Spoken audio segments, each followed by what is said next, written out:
question. Out of physical features that people have on their head, on their face, let's process this. There's this concept that certain features, if they're large, that they're automatically more or less attractive. Let's talk about this for a moment.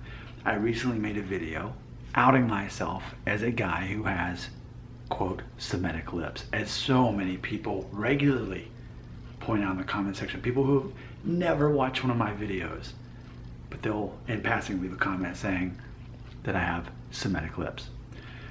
So is that a good or a bad thing? I don't know. I don't know if that's seen as more or less attractive to have big lips or not.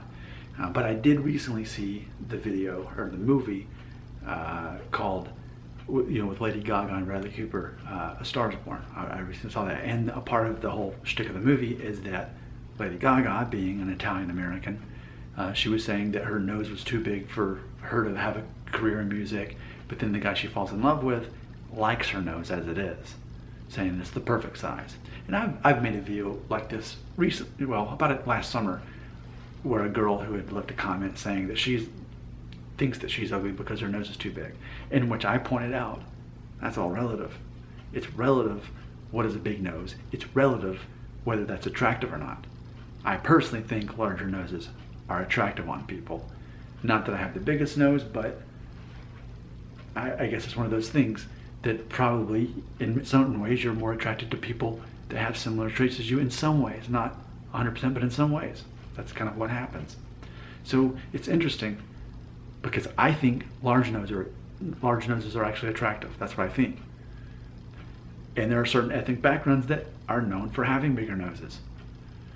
And it's funny because if I were to put big nose ethnicity in the title of this, it would get demonetized from YouTube because they'd think I was being discriminating against someone, because that's the assumption that a big nose means unattractive, when I actually say larger noses are generally more attractive than smaller noses. That's what I believe. I've also had people point out, like with my eyes, for example, people have said that I have large eyes. People have said that I have Native American eyes. They've said things like that. And it's interesting to see how my ears go back. Some people have ears that come out like this, or larger ears. I have probably pretty decent ears, right? But it's interesting that we do this, that we think the size of a certain part of your face is either more or less attractive based on how big or small it is. And that's this video. This video is about to end because I want you to take it from here and discuss this further in the comment section so we can have more to talk about. I think there's more to be said, but I'd rather hear it from you than me. Comments belong right here.